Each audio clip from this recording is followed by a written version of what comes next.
think we're there. Good evening. Good evening, everybody. Welcome to Koviki Talks. We are a 21 episode podcast series that focuses on COVID-19. So if you haven't figured it out already, Koviki means COVID, and that is how we look at COVID-19. In every one of these episodes, we look at COVID-19 through the lens of the Pacific Islander. So we've already had scientists, we've had doctors, we've had a whole bunch of different people on talking about, again, COVID-19 from the doctor's perspective, from the student's perspective, from the scientist's perspective, all those different ways of looking at it. That is what Koviki Talks is about.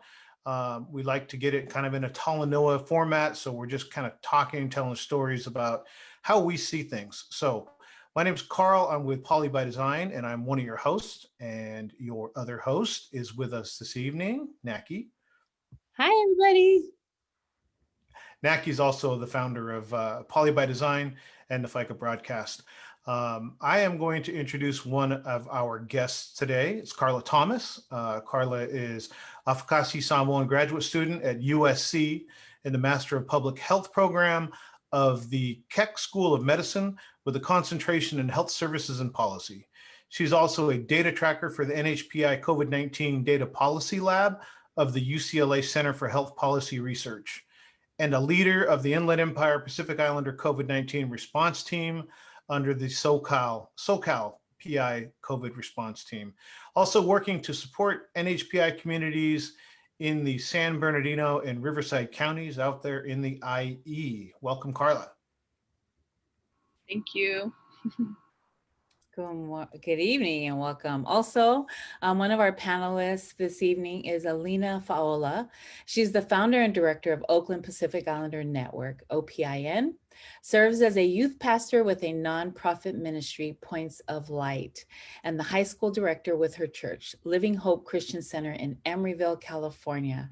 Her vision is to see Pacific Islanders all over the world live their most meaningful and impactful life, and she aims to fulfill this through Christian discipleship, program development, and providing accessible resources and services through her organization, OPIN. She has a Bachelor of Arts degree in Biblical Studies with a minor in church planting from SUM Bible College and Theological Seminar, originally from Hacienda. Welcome. Alina has lived in the Bay Area since 2012, pursuing her own meaningful and impactful life. Welcome, Alina. Thank you. Thank you for having me. Well, welcome to both Karla and Alina. We usually ask some kind of icebreaker question. We try to make it fun. So today, the question is, if your 10-year-old you could meet you today, what advice would your 10-year-old you give you? So like what kind of vision could you have? So a 10-year-old, Shaquille O'Neal looking back at his 10-year-old self could say, hey, practice your free throws. Maybe that's some good wisdom for a 10-year-old Shaquille O'Neal. Or a 10-year-old Donald Trump could tell his 10-year-old self, hey, later, wear a mask. So we'll start with Alina. What wisdom could you give your 10-year-old self? I think I would probably tell my 10-year-old self, give your life to Jesus a little earlier. Yeah, I had a fun teenage life, but yeah, probably that. Nice. And stop snacking.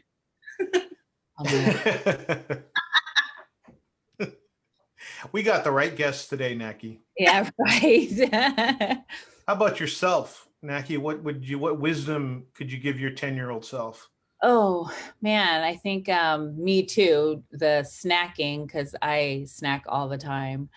But probably not be so hard on myself, just chill a little. I think relax and don't party so hard. Don't party so hard. You got your whole life ahead of you. How about you, Carla? For me, I think I would tell them to do what makes you happy, not what others would want you to make yourself happy. So yeah, I think I would go with that and study a little bit harder. Yeah. Yeah. I think that when we look at the kind of the common thread that runs through all of these, mine would be maybe not focus too much on one thing about what's going to make you happy in life. But I think we've all talked about, what's going to be our passion, or what are we going to do in life, and find it quickly. And I think that's, it's a big thing right now of like, find your passion, live your passion. And one of the passions of the Pacific Islander community is our faith. It's our church, it's our pastor, it's the congregation. It's, that's a huge piece of Pacific Islander culture. And that's what we're here to talk about today, is our faith. And specifically, because it's Koviki Talks, how does COVID-19 relate to that? We've gone to, we're locked down, we're not doing anything, we're kind of open, and then we're locked back down, but now there's new rules because we learned things because of COVID-19. So really that's where we want to get Alina and Carla's perspective, is from the faith perspective, because it's so important for us. How have we been dealing with COVID-19? So I'll open it up. We'll go in alphabetical order. Alina's probably tired of that, going through her whole life. She probably went first because her name starts with A. Just a, kind of a opening, like, how has it been as a faith leader and as a member of, an organizing member with faith? How has COVID-19 been for the church? Kind of a opening. Yeah, I think in the beginning, March, it was more like, oh, okay, cool, this is fun. Like everybody was like, we're on live. There are like hundreds of people on live. Like it was more of a fun thing. But I think once we realized like, oh shoot, this is gonna be for a minute. I don't know what the word would be. It'd be hard. We had to get creative.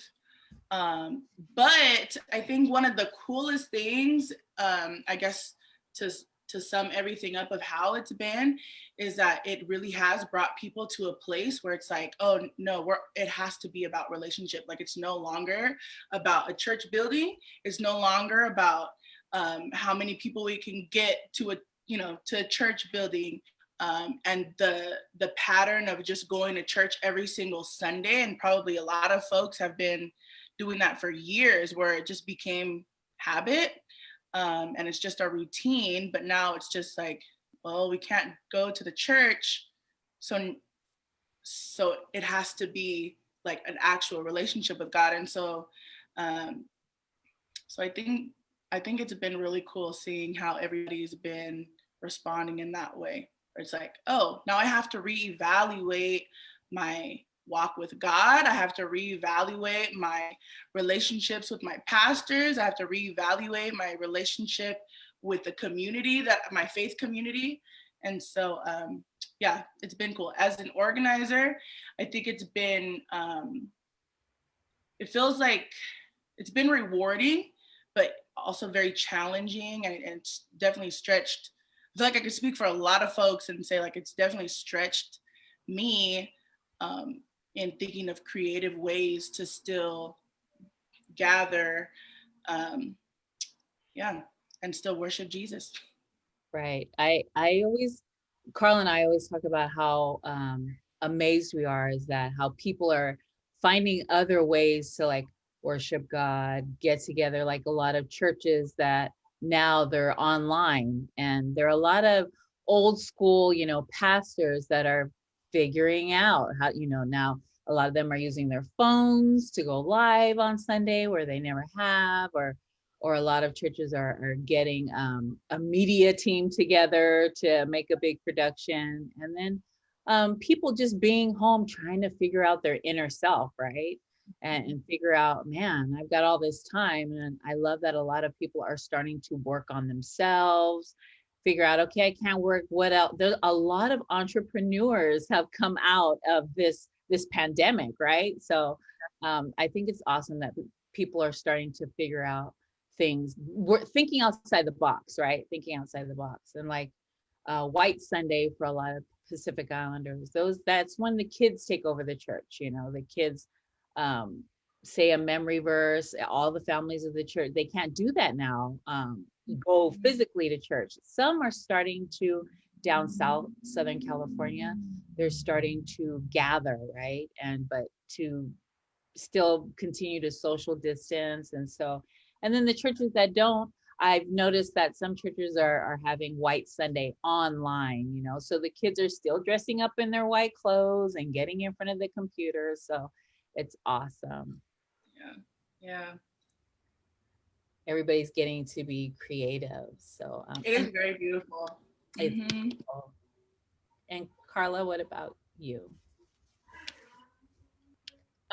So I'm not a faith leader, but growing up in the Asafiku Seventh-day Adventist Church, you know, there's definitely been some transitions given the circumstances, and I'm really proud because a lot of my church is run by the OGs, the older generations, and they've done a good job of, you know, making the church so that it's accessible to everyone online, and people have still been able to, you know, do their petskapigoas and special songs every week, and it allows families to come together and, you know, practice their tech skills to do that and whatnot. And I've been asked to lead some prayers for, you know, the Wednesday night prayers and stuff. So it's been a, you know, a smooth transition, I think, but I think a lot of people are, you know, are very anxious to go back to congregating in person, because, you know, it's a different feel when you get to be in person with,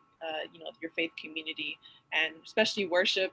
Especially, you know, I really love hearing the Psalm 1 hymns in person and singing with everyone and everyone harmonizing and whatnot. You know, I might be Paulu or something, but it's great to hear. So, yeah, thank you for asking. Yeah, and I think it's been hard, I believe, for Pacific Islanders who are so used to gathering. You know, we gather for everything, right? And church in particular, we're so used to physical contact. Like, I think that I went to a family function and everyone was in masks, but we were like, hey, you know, and we're doing it because we care for each other. But if it was really awkward and not, it's out of our element, right? We want to hug and we want to kiss and we want to shake everybody's hands. So it's been hard, but I'm so proud of our community trying to work at it. It's been hard still. I still see people gather, but everybody's sick, have slowly. And so, and everyone's wearing masks. So that's what I've been seeing. We have a lot of learning to do. And now the president has COVID. So it's a big, you know, big issue. And so I'm just grateful that the old school, like me, we're learning everything online. Everything is done online. It's the pandemic has changed the whole world. But what I love, what I've been seeing is everybody is the one-on-one relationships with people are starting to take time and really focus on their one-on-one relationship instead of go. There's some things that are, so like Nackie and I have been a part of a prayer group at 6 o'clock in the morning.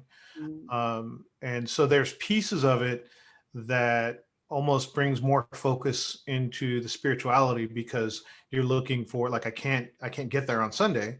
So what other ways can I keep my faith and express my spirituality? From the church's standpoint, Alina, was there, because I know that it's been like start, go, stop, start, go faster, slow down. Like there's never been any one set. Like if you would have been given the set of rules at the beginning and said, hey, here's the way it's going to be the whole way through, it would have been easier. But it's been so disjointed. How have you kept up with all the different changes that states and counties and, you know, all the different municipalities put out there for the church? I think just to give a quick background, so I am a youth pastor for a paired church. It's a nonprofit organization in Oakland called Points of Light. And then I'm also one of the youth pastors at my church, Living Hope Christian Center. And so it was actually it felt like two different, because they're two separate things. One is like my job, and then one was my church. And so I think the way that both places actually did it was by the end of April, we were like, whatever happens, this is the plan. Like, we have a whole Google Doc, a whole Google spreadsheet, and a plan for every single Sunday, every single week for Bible study. And we just stuck with it. And so I think planning, whether we were going to meet or not, all of us decided, no, we're just going to stay online. And then near, I think July or May for graduation, we did a drive-by or drive-through graduation for each of our youth.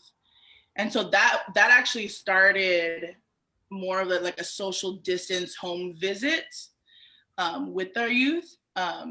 And so I think I would say that like one way that we've dealt with it is just be proactive, have our own schedule, and then if anything major would change, then we would go back to maybe meeting. But yeah, I think that was it. It was just being proactive with our planning. Yeah, I know from PolyByDesign's perspective, we wanted to get involved with a specific church, and it was that, like, are we going? Are we like, there's a food drive, or is there a food drive? And it was that whole piece of kind of being the end of the whip, right? Like, the city says it's this, and then the church adjusts to this.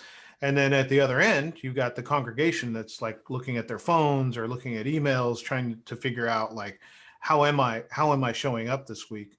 Carla, from your perspective,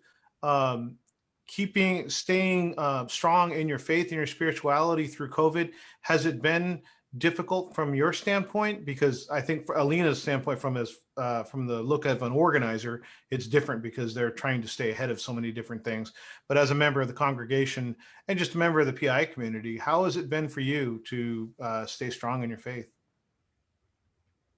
Good question. I personally, it's been difficult because there's just so many different directions of stress or just different situations going on in your life. And sometimes I think, like any normal person, you start to stray and focus maybe too much on those things rather than your faith. But I think it's really important, to remember that relationship with God.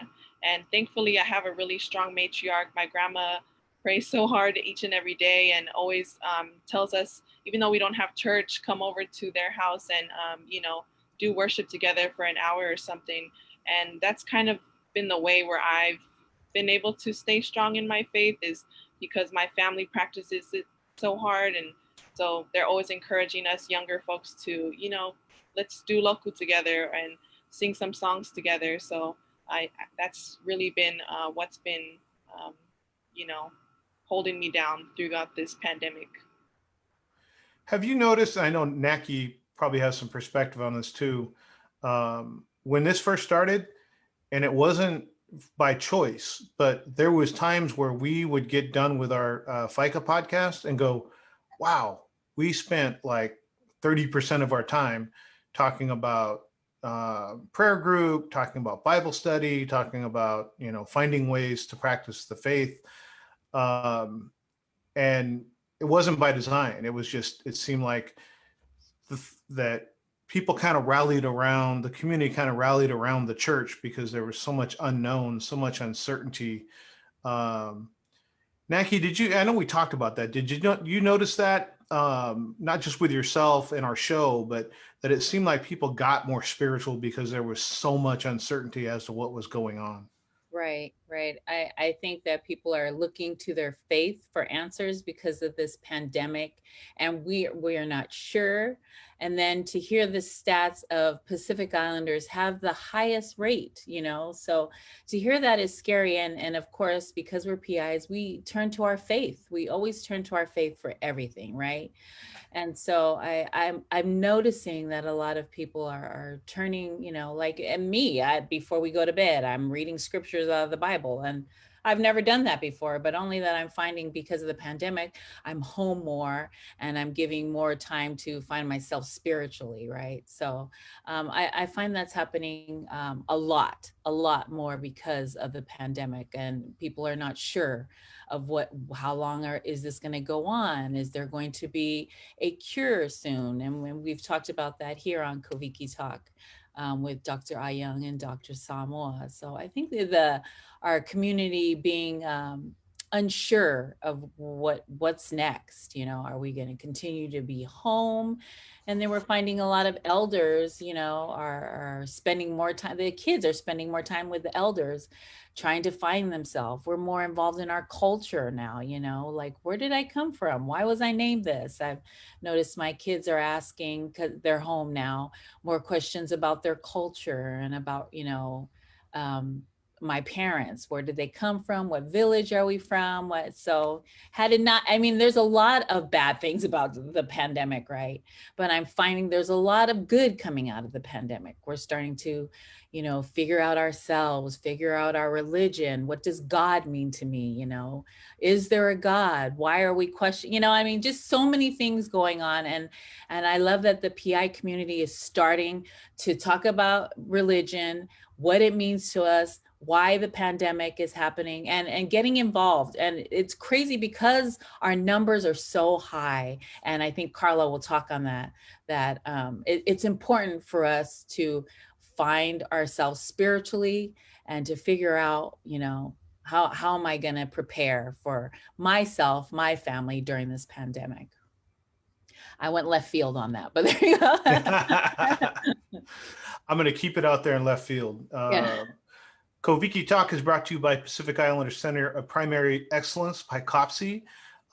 Very important, and thank you, PICOPSI, for giving us the platform that we're on, because this is specifically, it's like the old FUBU, right? This is for us, by us. This is people from the Pacific Islands, Pacific Islander ethnicity, people that look like the people that are listening. And it's important to get the news from us. I think that getting news or getting information from people that don't look like us, it hits home, right? But it hits home more when it's us talking to our own community. So thank you to PICOPSI for putting this together. One of the things I noticed is that, like Nackie said, that a lot of people got more spiritual. They got closer to God. They have become closer to their culture. And part of my spirituality is a strong belief that things don't happen to me, they happen for me. And I've seen this with COVID-19, where people are taking advantage of saying, you know what, I am going to find my church. I am going to look into my language or my culture, or whatever that piece is. And I think that another big piece, and we want to get into some of the information that Karla has to share with us, is like, what do we keep out of this? Do we keep virtual sermons? Do we keep virtual Bible study to some degree? You know what I mean? Because it does offer some people access that might not be able to get physically to the venue. But also, do we keep these pieces of spirituality where we're saying we're going to be closer to our culture, we're going to be closer to our faith? Those are pieces I think that we can hang on to. And then, like, really, why are the comorbidities out there? Why are they so important? Because if another one of these comes in 5 years, will we have learned to live healthier lives? Because diabetes and high blood pressure and a lot of the lifestyle things that we need to change as a community, those are things that, again, like a faith, I need to take forward and benefit from this, because this happens for me, not to me. So I do want to get to Karla and the information that she has because, Nackie and I could just talk all day long. So Carla, what in your mind when you came here today, what was one of the biggest points that you wanted to get across on Koviki Talk? So I have actually the report that our lab weekly produces. And so I have it if you'd like me to share it with you all to give some quick stats about the state of Pacific Islanders with COVID-19. Yeah? Sure. We'd love that. I will go ahead and share my screen. Timely, accurate information is always good. Yes. So this report was just released on October 1st. And as you can see, it has to do with the end of September. And so we saw a 6.7% increase in national cases from September 23rd to September 30th. So right now, nationally, NHPI cases of COVID-19 are 17,538. And there are a total of 278 reported deaths, which is a 10% increase from the previous week. Wow.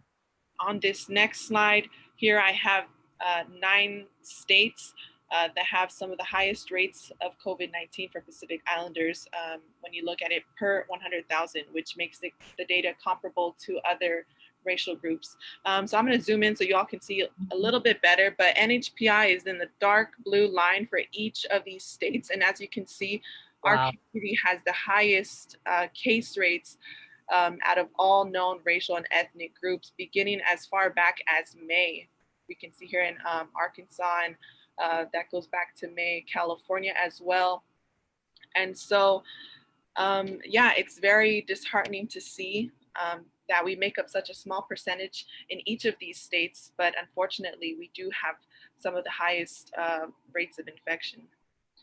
In this next slide is just the weekly change in cases and deaths.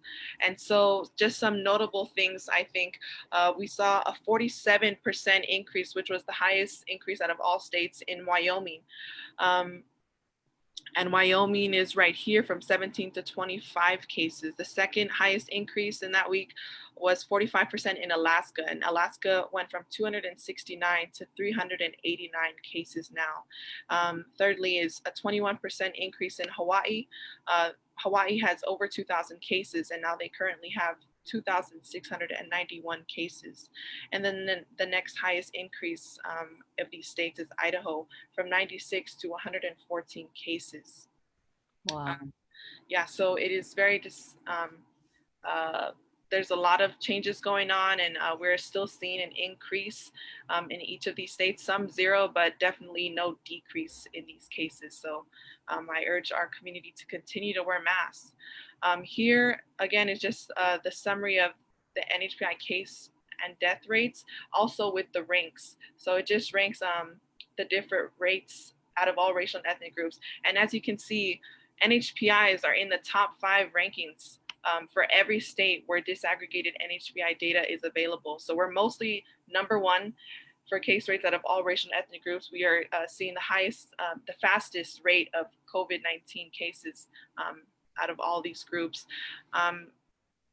For instance, the highest rate right now is actually in Iowa with a rate of 40,611 people per 100,000, followed by Louisiana, 19,000, about 19,000 cases per 100,000, Arkansas, around 18,000 cases per 100,000. And so these case rates are definitely very scary. Our numbers are very high, and this data is, to our best knowledge, the most accurate thing that we can provide to the community. And so just seeing that, how high we are for all of these states, I just want to close this off with just a reminder to our folks that, masks are medicine. Don't listen to the presidents. We definitely need to wear masks in all places that we go to, whether it's an essential trip or if your church is still meeting, definitely still wear a mask, because you're protecting others, you're protecting yourself, and you're helping our community by wearing masks. So that's all I have for today as far as the report goes for the data. Well, we always love getting timely information, but most importantly, it's about us, right? those aren't national numbers about, about the big, massive group of America. It's always pared down. That's one of the terms that Nackie and I learned really quick, disaggregated. I hadn't heard that term. And then I learned it very thoroughly, very quickly when it came to the information for our people. As people turn to the church, it's been, there's been reports of churches that didn't shut down, or churches that were not as safe as they could be. Alina, from your perspective, where did you get your information to operate safely when you were able to have the doors open? Where would you get the information, like sanitizer and all those kind of things, the measures that you took? Where did you go for that? We closed right away. Okay. As far as, so we closed right away, and we're scheduled to not be open at all this for the rest of the year. But we did, I think a lot of it was just the community. That was it. For me personally, I literally was Googling. I didn't know where to look. A lot of it was Googling, Facebook. Right. I was like driving myself crazy, trying to keep up with every single article and news thing. So yeah, as far as like, oh, sorry, go ahead. No. I was going to say, I think that's why I was so appreciative of the COVID Pacific Islander 19 response team when they came out, and people like Carla are breaking it down, saying, "Here's the big number, but here's what it means to us." Right. I was, and there was a feeling of it. Nackie and I were talking about it, like how much longer is it going to go? You know what I mean? Like they're forming this response team, but what if it's over in a couple months? And that was like, April. So fantastic job that they're doing. And, churches because some churches open, some close, and then open back up and then close back up. It seemed like it was really hard to keep up with what the right thing to do was. But we saw pastors that even though it was okay with the city to be open, they just felt like it wasn't safe, like they couldn't do it safely. So they made the decision on their own even though I can open the doors, just because I can doesn't mean I should. Yeah. Nackie, from your perspective, and especially because your family, especially your daughters and Mo, are active. You know what I mean? They're going to a close church. Like there's several different churches that they were active in. How did you handle it at home? When our church opened up again and the city let us congregate, but when we went to church, they had tapes on the floor for where you can sit. If you're a family, you can sit together. Everyone had to wear their mask. There was usually they walk around with the offering basket that was at the front of the church. So if you wanted to give offering, it was there on a table, so there was no contact with anybody. So I believe churches did a really good job trying to protect the congregation. But as soon as it was when the city said to shut down again, our church closed right back up. So, and I think the main concern is a lot of elders are going to church and want to be in church. And I think it's awesome that we're taking the elders into consideration, because the Pacific Islander COVID-19 response team was formed because the numbers were so high for Pacific Islanders.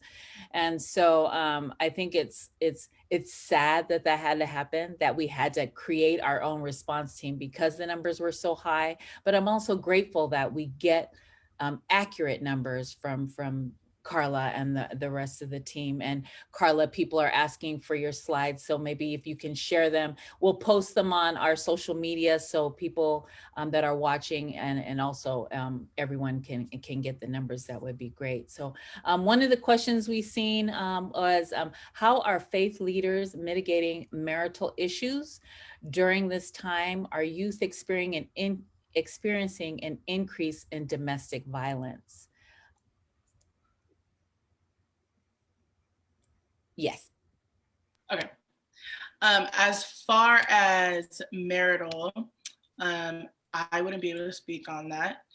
But as a youth pastor, as a youth leader, I have seen that. I've seen a lot of youth really go towards like either fight or flight. They don't know what to do with their time. They don't know what exactly is, I guess, they just don't have a healthy outlet. So I have seen an increase in domestic violence within youth. Yes, absolutely. And what can they do? You know what I mean? Like, since we're all shelter in place, a lot of, domestic violence, so to say, they're stuck at home with the person that's abusing them, right? So is there I know there's numbers we can give them, but, how can we help them? You know what I mean? I know there's numbers we can call, they can reach out to their pastor. And so I think it's hard in that aspect to talk to the people that need help from your church, because it's not one-on-one, and usually one-on-one we can comfort them. And so are you finding a lot of people reaching out to you via Zoom or phone calls or? Yeah, a lot of what the youth have been doing, at least with us, is a lot of one-on-ones via Zoom, via FaceTime, phone calls, a lot of texting. But I would say, like, as far as issues with any youth, that is the obligation and the responsibility of a youth pastor and a youth leader. You know, like, there are so many for me, I do really believe that there are creative ways to still see your people and still take precautions. You know, like, what we did was we would wear a mask, we would bring pizza. Of course, we talked to the parents, but we'd bring pizza and then just visit the kids from outside, far away, because whether we like it or not, I think we do still have to really get creative on how we're discipling our youth and how we're leading them and how we're pastoring them, because it's not just, like, I think when a lot of people think, oh, like, this is the youth section, this is the actual church, but it's actually like, no, these youth are real humans. They are real people, and they need real covering and people to actually shepherd them in the same way that the rest of the church, needs. And so yeah, when it comes to, like, issues like domestic violence, even what I've seen with our PI youth, and just because I also work in, I work in Oakland, so I work with a lot of inner city kids, inner city youth, and is an increase in depression and suicidal thoughts that they have mentioned or posted, or the way that they've, like, I have no purpose, because they're not going to school, they're not hanging out with their friends. So everything, imagine like an adult is saying, like, oh my gosh, I need to get my life together. As a youth, you're already going through all these emotions, and then add on isolation, because not everybody has 20 brothers and sisters. Right. And so I would say that is the responsibility of a youth leader, of a pastor, to really shepherd their youth well. Yeah. So even if it means going and staying 12 feet away, but, like, there is power in still actually physically seeing people. So that's what we've been doing. Yeah, that's awesome. I think that's a piece that's missed is, if I'm, like, just hitting my stride in my diet and my exercise, or I'm just starting to make waves in my counseling session with my counselor, or I finally made the decision to leave my abuser, or any of those big things in life, those life-changing decisions, and then the pandemic comes along, it's like that gets shelved. Like, everything was in optimal conditions before, and I make these decisions to, stop smoking, or, whatever it is. But now I've got this pandemic that I've got to worry about, it's my life, and my support group, like the church or my counselor or those kind of things, they're not there anymore. And I think those are kind of unintended, those are consequences, but they don't show up on a stat sheet, like how many people were, a week into quitting smoking when the pandemic hit, and then they just said, oh, I too much stress, I'm going back to it. Or how many people, that were starting to lose weight, or any of those kind of things. The pandemic is going to take a priority over those things. From a data perspective, Carla, what does that look like to get, because honestly, I'm sitting there looking at your slides going, that's awesome. Like, that's really cool. That's all PI information. But what goes into that? What goes into getting that all so it's just a nice slide for us to see what the PI looks like in Arkansas or Wyoming or any of the states? That's got to be a long process to get us really good information like that. Right. So in the beginning, it was definitely a lot of tedious work, having to screenshot posts from the public health department and, make sure we never miss a week of collecting that data. But over time, we've added more folks to our data policy lab, and we have automators, is what we call them, who literally have, the knowledge of how to get all those things automatically screenshotted and recorded into our little database. And so after all that information is collected, we put it into a spreadsheet. It calculates all the case rates and death rates per 100,000. And then my teammate, Calvin, is one of the main folks who produce the actual visual of the that are reported every week. So what you've seen was some of the layout that he first made. And so we've been using that template ever since. And I think it summarizes all the data pretty neatly. Yeah, that's another piece that I don't think we appreciate is we get the data, but it doesn't come that way. It doesn't come all sorted out nicely like that. Totally unrelated, because my mind just goes, randomly. Does the census help you with that? If Pacific Islanders are registering for the census, does that help you in your efforts to disaggregate the data and get us these really cool, pure data information to us? Yeah, I think that our population denominators, which we use to find the case and death rates, are all pulled from the census and the American Community Surveys, everything that was driven by the previous census. So this year being especially crucial, case and death rates, just filling those things out is going to continue being very helpful to our data and informing our data and making sure that it's as accurate as possible. And when more people fill it out, hopefully we can also get even more disaggregated data within the NHPI community, not just seeing like the whole NHPI umbrella, but seeing, Samoans, Chamorros, Tongans, and yeah. Awesome. One last shout out for the census. Yeah. So Census 2020, they have extended the deadline. So you can still fill out your census until October 31st via phone. You can go online to my2020census.org. It's really simple, 9 simple questions. It's confidential. And, in 2010, Pacific Islanders were way, way, way undercounted. So we want to be counted and seen, right? So you have time, people. It's funny. We just go into automated mode from our podcast because we have that just memorized that we need to get more involved with the census. Real quick, you are listening to Koviki Talk. It is a 21 episode series where Pacific Islanders talk about COVID-19, all things COVID-19, cure, data, science, faith, anything that has to do with COVID-19 from the PI perspective. That's what Koviki Talk is about, and it is brought to you by the Pacific Islander Center of Primary Care Excellence, PICOPSI.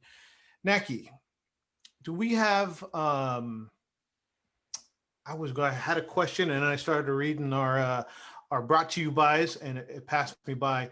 One of the things I did think about with the church is how do you stay in touch with as a youth pastor and keeping the youth engaged, because I know that, well, I assume that some of the things center around like after school or other, set activities that aren't there anymore. It's just a big blank in the schedule. So how has it been for you to maintain contact and maintain that contact with the youth? Get on TikTok. Well, Nackie knows all about that. That was kind of, I think, not what it came down to, but being relatable. And that should even be before a pandemic. But really, I think people may have found out about themselves like, oh, I actually either have a relationship with these youth or I do not. Because when stuff hits the fan, like obviously we weren't able to see them in person. And a lot of, I think, why these kids come to any services or programs is really just to be with their friends. Well, not only, but that's a huge thing for them. And so, but keeping in contact the way that we have done it, way I have done it, is again being proactive with organizing. So we have an Excel sheet. We have the name of the student, we have their number, their Instagram, their Facebook, their TikTok, their parents' numbers, their parents' emails, their address, all the things. And I think really, again, just being organized and having a schedule and actually calling them and not it being like an afterthought, like, oh, I wonder how so-and-so is doing. I wonder how this person is doing. But really being intentional, because when I think about pastoring and when I think about discipleship and really caring for people, you have to be intentional. And those are some of the things that we did, that I do, is just that. So yeah, we'll call them, FaceTime them, bug the heck out of them. I personally don't care anymore if I'm like a bugaboo. Like, you're gonna hear it either way. But really just asking them how they are. It doesn't always have to be, like, come to Bible study, come to Sunday service, come to this, come to that. But it's really like calling them, like, how are you? Okay, you want me to DoorDash you boba, or you want me to DoorDash you pizza, or just being there, really. And so that's how I've kept in contact with them. And really, honestly, like following them on social media, it's really awkward if you have to mute them, because kids really be putting some outrageous stuff on there. But like being their friend in every way, and not just on Sundays, but just holistically. Yeah, I'm finding that social media, the numbers for social media and TikTok has grown. Like, it's crazy how many people now are turning to social media to keep in contact.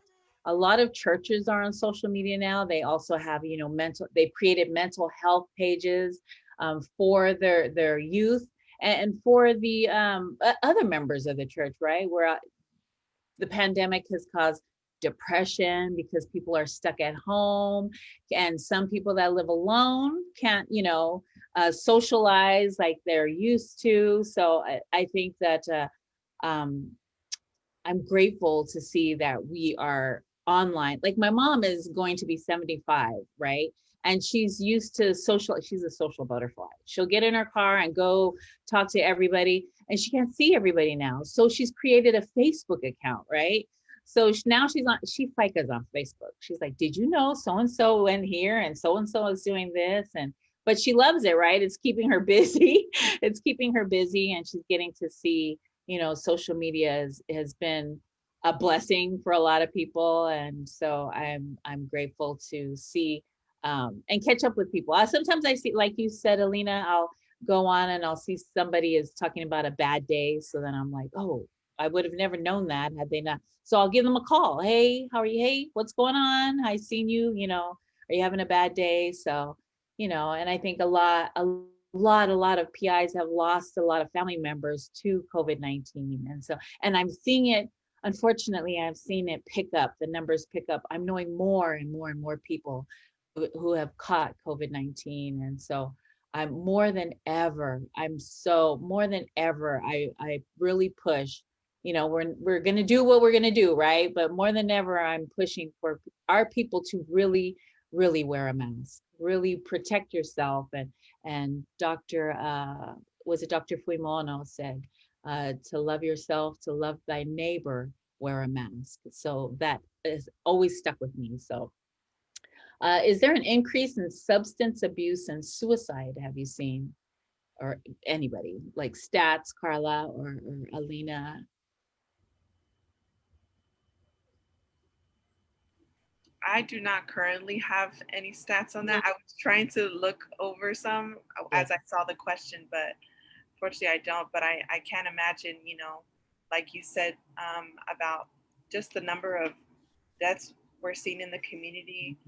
People are losing grandparents, parents, siblings, and so it's a difficult time for the entire community. So I'm hoping that folks are, seeking mental health treatment and aren't stigmatizing that, because it's very important to seek help.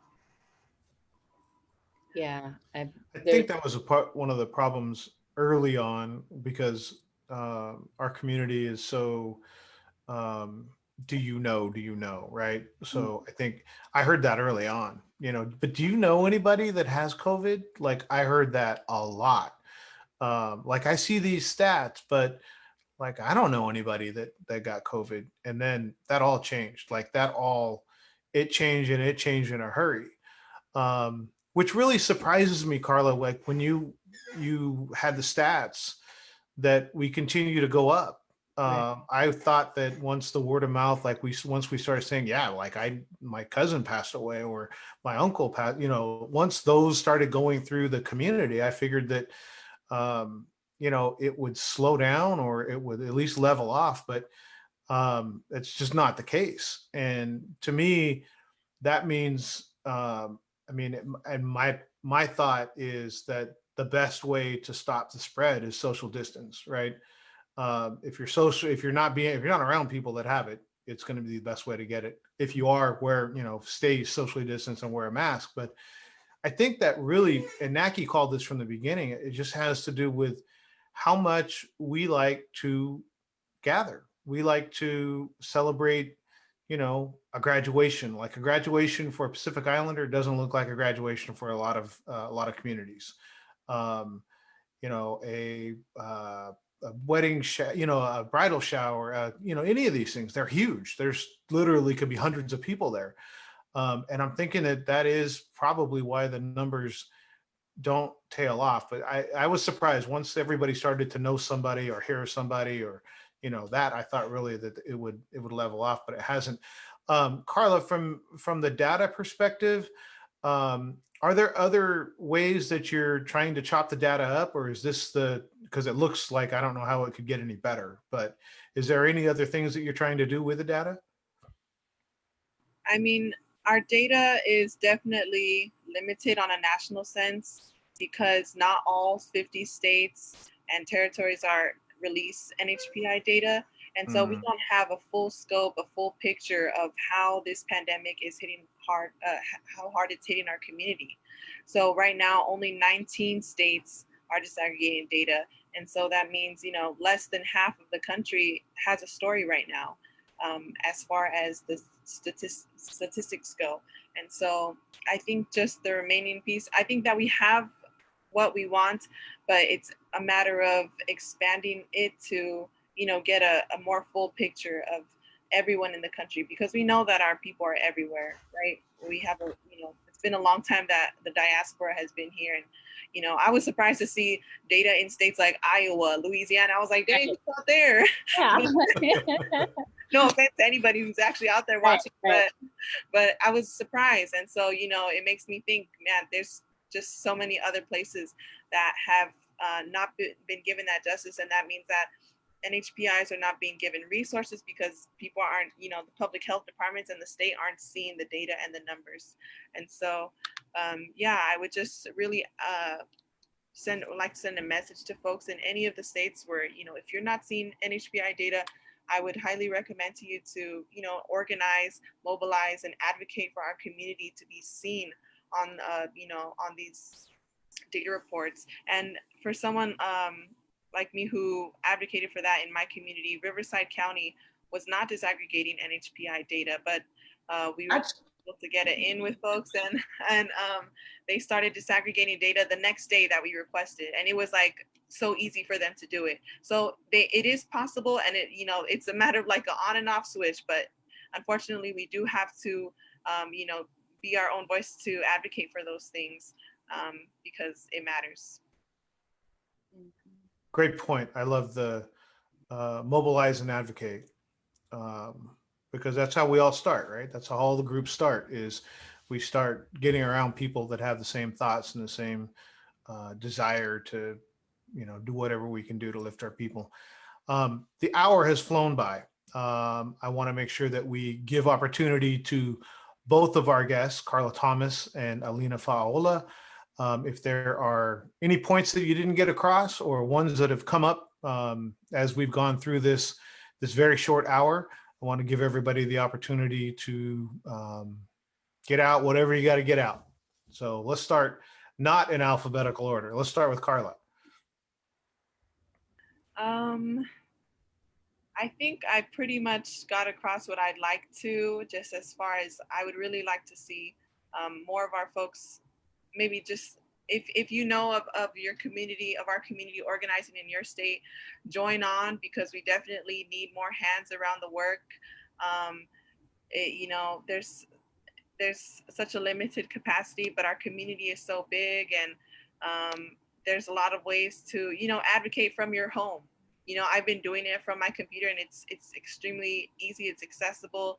And yeah, I'd like to send a message to our community about that. And then lastly, of course, just continue to wear masks and social distance. Please, fa mole mole, in our churches and in our family meetups, wherever you go, mask up. Right. Thank you, Karla. Thank you for all the great information. Yes. And for sharing it with us. And we'll probably hear from these ladies again later. It's a long 21 episodes. And we've already got calls for some people we want to hear from certain guests again. So Alina, how about you? Anything you haven't got out yet that you want to? I think, I saw a question I don't think we answered it. Can I answer this question on this? Yeah. Okay, that, and then one more thing.